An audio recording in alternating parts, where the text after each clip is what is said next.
తమిళ star hero Thalapathy Vijay అయితే తన కార్ని అమ్ముకుంటున్నట్టు మరి వార్తలు వస్తున్నాయి. అసలు ఇంతకీ మొన్ననే తను పార్టీ పెట్టడం చూసాము, ఎంత క్రేజ్ ఉంది కూడా తనకి అనేది అంతా చూసాము. అయితే ఇప్పుడు తన కారు అమ్ముకుంటున్నట్టయితే వార్తలు అయితే వెల్లువెత్తుతున్నాయి. ఇంతకీ మరి తను కారు అమ్ముకోవాల్సిన పరిస్థితి ఏంటి అనేది మనకు వివరించడానికి మనతో పాటు ఉన్నారు ప్రముఖ సినీ క్రిటిక్ యజ్ఞమూర్తి గారు. నమస్కారం సార్. నమస్తే శ్రీ. సార్, ఇప్పుడు చూస్తుంటే తలపతి విజయ్ తమిళ నటుడు, అంటే తనకి ఎంత ఫ్యాన్స్ ఉన్నారు, తన పార్టీ గురించి మనం చాలా వార్తలు అయితే చూసాం, అక్కడ ఎంత క్రేజ్ ఉంది తనకనేది. సో అలాంటి ఒక స్టార్కి, అంత ఇమేజ్ ఉన్న ఒక స్టార్కి ఇప్పుడు తన పరిస్థితి ఏంటంటే తన కారు అమ్ముకుంటున్నారు అని చెప్పేసి అయితే వార్తలు వస్తున్నాయి. సో ఏంటి, దేనికోసం అమ్ముకుంటున్నారు అంటే పార్టీని అంటే నడిపించడానికి ఏమైనా అమ్ముకుంటున్నారా, లేకపోతే ఇతర కారణాలు ఏమైనా ఉన్నాయంటారా? ప్రస్తుతం అయితే తమిళ స్టార్ హీరో విజయ్ తన కారు ఏదైతే ఉందో అది వార్తలోకి ఎక్కినటువంటి కారు అనమాట. Rolls Royce ghost model. Okay. So ఆ కారుని ఆయన అమ్ముకుంటున్నాడు, కొద్ది రోజులుగా ఆయన దాన్ని అమ్మకానికి పెట్టి ఉన్నాడు అని చెప్పేసి ఆ వార్తలు వస్తున్నాయి. సో ఎందుకు ఆయన కారు అమ్ముకోవాల్సినటువంటి పరిస్థితి ఏమొచ్చింది? సో ఆయన ఈరోజు 100 కోట్లు తీసుకుంటున్నటువంటి రెమ్యునేషన్ తీసుకుంటున్నటువంటి హీరో. సో అలాంటి స్టార్ హీరోకి ఏం కష్టం వచ్చిందని కారు అమ్ముకుంటున్నాడు, ఇలా రకరకాలటువంటి వ్యాఖ్యానాలు వినవస్తున్నాయి. లేటెస్ట్ అప్డేట్ ప్రకారం అయితే ఆయన అంటే ప్రచారంలోకి వచ్చిన దాని ప్రకారం అయితే, మీడియాలో సర్క్యులేట్ అవుతున్న దాని ప్రకారం తన పార్టీ ఏదైతే తను కొత్తగా పెట్టిన పార్టీ ఏదైతే ఉందో తమిళగ వెట్రి కళగం, సో ఆ పార్టీని నడపడం కోసం ఆ డబ్బులకి ఏవైతే ఉంటాయి అంటే తనకి అవసరం లేదా అనుకున్న వాటిని అమ్మేస్తున్నాడు. అందులో భాగంగా తను ఎంతో ఇష్టపడి ఎప్పుడో పుష్కర కాలం క్రితం అంటే 2012లో సో కొనుక్కున్నటువంటి, ఇంపోర్ట్ చేసుకున్నటువంటి రోల్స్ రాయ్స్ ఘోస్ట్ కారుని ఆయన అమ్మకానికి పెట్టాడు 2,60,00,000 కానీ. సో ఆ డీలర్కి అంటే తను ఎవరైతే దాన్ని డీల్ చేస్తున్నారో ఆ డీలరు దాన్ని 2,60,00,000కి పెట్టారు. వాళ్ళు కూడా దాన్ని సోషల్ మీడియాలో కూడా తమ అకౌంట్లో పోస్ట్ చేశారు వాళ్ళు. సో ఎవరైనా సరే దీన్ని కొనుక్కోవచ్చు, రేట్ అనేది నెగోషియబుల్ అని కూడా పెట్టారు వాళ్ళు. సో మనం బేరం చేసుకోవచ్చు, ఎవరైనా కావాలనుకుంటే బేరం చేసుకోవచ్చు. సో అసలు ఎందుకు విజయ్ ఎందుకు కారు అమ్ముతున్నాడు? నిజంగా పార్టీ కోసమనా, పార్టీ నడపడం కోసం? చూస్తే అది 2.5 కోట్లే కదా, అది పెద్ద విషయం కాదు కదా ఆయనకి. 2.5 కోట్లు ఆయన దగ్గర లేవా అనేది ఒక కోణం. సో నిజంగానే పార్టీ కోసం ఆయన రోల్స్ రాయ్స్ని అమ్మాల్సిన పని ఉందా? నిజానికి లేదనే చెప్పాలి. సో ఆయన ఇప్పుడు తీసుకుంటున్న రెమ్యునరేషన్ ఏదైతే ఉందో అది చాలా ఎక్కువ ఈరోజు. పైగా తను ఇంకా పూర్తి స్థాయిలో రాజకీయాలకి టైం ఇవ్వాలి కాబట్టి ఇంకా సినిమాలకు కూడా ఫుల్ స్టాప్ పెట్టబోతున్నాడు అని చెప్పి మనకు అందుతున్న సమాచారం. సో ఆయన ఇప్పుడు 68 సినిమాలు చేశాడు.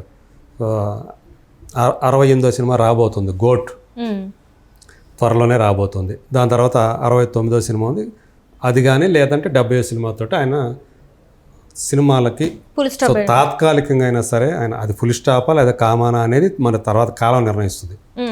గతంలో మనం చూసాం కొంతమంది నటుల విషయంలో అది ఫుల్ స్టాప్ అవుతుంది అనుకున్నా కానీ అది కాదు, అది కామానే అని చెప్పేసి తెలియజేసింది.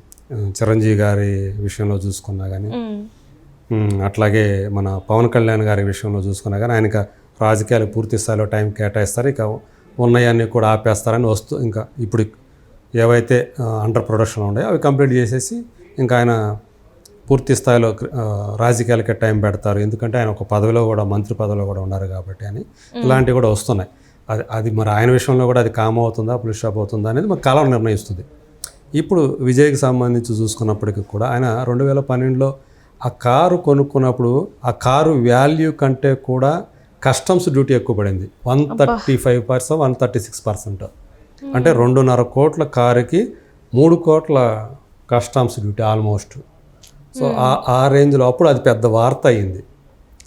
ఇది ఎక్కడి న్యాయం? ఇది నా కాస్టే, నేను కారు కొనుక్కున్నదే ఈ రేటుకి అయితే దానికి మించి నేను కస్టమ్స్ డ్యూటీ కట్టడం ఏంటి అని చెప్పేసి ఆ రోజుల్లో ఆయన బహిరంగంగా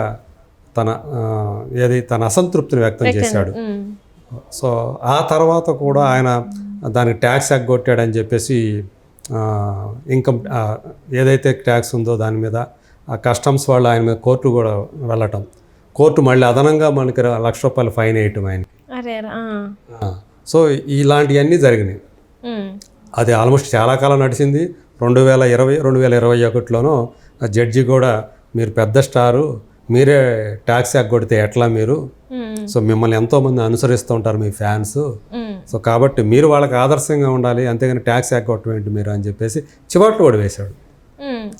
కానీ ఇప్పుడు తన వైపు నుంచి కూడా చూసుకున్నట్టయితే, ఇప్పుడు హీరో గారి వైపు నుంచి చూసుకున్నట్టయితే కార్ ప్రైస్ ఇంత ఉన్నప్పుడు ట్యాక్స్ ఎట్లా ఉంటాయని కూడా అడిగే రైట్ ఉంటుంది కదా మన తనకి. కాకపోతే మరి కస్టమ్స్ విధానాల ప్రకారం, రూల్స్ ప్రకారం వాళ్ళు అదే చెప్తారు, మా డ్యూటీ మేము చేస్తున్నాము. సో ఈ కారు మీరు ఇక్కడ నడపాలి అంటే, ఇక్కడ దీన్ని చేయాలంటేగా మీరు ఖచ్చితంగా ఇంత కట్టాల్సిందే, డ్యూటీ కట్టాల్సిందే అని చెప్పేసి ఆ డ్యూటీ ఇంపోజ్ చేయటం. సో మొత్తానికి అవన్నీ నడిచినవి ఆయన కడుతూ వచ్చాడు. ఇంకా వద్దనుకున్నాడు ఆయన. సో దానికి సంబంధించిన అన్నీ కూడా పూర్తి చేసేసి ఇంకా అమ్మకానికి పెట్టేశాడు. సో ఎవరైనా సరే దాన్ని ఇప్పుడు కొనుక్కోవచ్చు.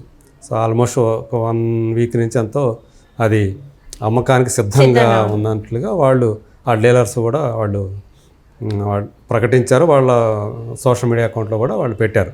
సో చాలా కండిషన్లో ఉంది. మొత్తం ఏ ఫీచర్స్ అయితే ఉన్నాయో అవన్నీ కూడా పర్ఫెక్ట్గా నడుస్తున్నాయి. సో ఎక్కడ కూడా ఎలాంటి డ్యామేజ్ లేదు. ఇవన్నీ కూడా వాళ్ళు చెప్పుకుంటూ వచ్చారు. సో ఇప్పుడు ఎందుకు విజయ్ దాని కారు అమ్ముతున్నాడు అనేది మాత్రం ఈ కథనాలు అయితే బయట అయితే రకరకాల కథనాలు అయితే ఉన్నాయి. అంటే 100 crores తీసుకుంటున్న హీరో 2 కోట్ల కోసం ఎందుకు మరి ఇట్లాంటి చేస్తున్నారు అని చెప్పేసి కూడా డౌట్ వస్తుంటుంది.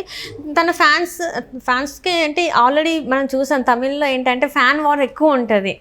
సో ఇలాంటి పరిస్థితులలో ఇప్పుడు మళ్ళీ ఇది ఒక ఇష్యూ లాగా రేజ్ అయిపోయి సోషల్ మీడియాలో ఇది ఒక న్యూస్ లాగా అయిపోయి వాళ్ళు వీళ్ళు కొట్టుకోవడం అంటే మాటల యుద్ధమే జరుగుతూ ఉంటుంది. సో పైగా ఆయన మరీ దాంట్లో ఎక్కువ ప్రయాణం చేసినట్టుగా లేడు. ఎందుకంటే ఈ 12 సంవత్సరాల కాలం దాని మీటర్ చూపిస్తున్నది 20,000 కిలోమీటర్లు తిరిగిందనే చూపిస్తుంది. 12 సంవత్సరాలలో 20,000 అంటే ఆయన దాన్ని ఎక్కువ యూజ్ చేయలేదని అర్థమవుతుంది. కాకపోతే ఇక పుష్కర్ కాలం అయిపోయింది కదా, 12 ఏళ్ళు అయిపోయింది కదా, ఇంకా దీన్ని వేరే ఇప్పుడు ఆయన గ్యారేజ్లో చాలా కార్లు ఉన్నాయంట. సో ఇది తిరిగి ఆయన దృష్టిలో ఇది పాతపడిపోయింది బహుశా.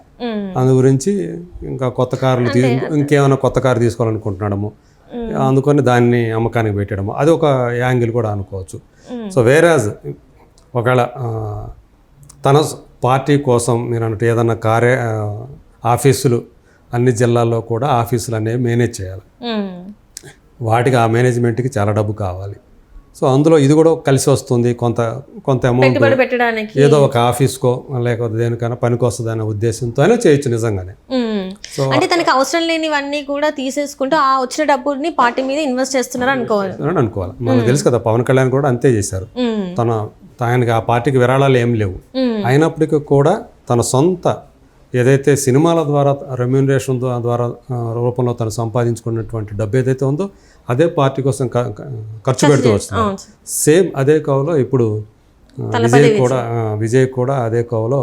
సో మొత్తం తన సొంత సంపాదనలో నుంచి డబ్బులు ఖర్చు పెడుతూ వస్తున్నాడు అని చెప్పేసి మనం అనుకోవాలి. రైట్ సార్, చూడాలి మరి అసలు ఏం చేస్తారు ఏంటనేది మరి విజయ్ గారు చెప్తే కానీ మనకి తెలుస్తుంది రేపటి రోజున. సో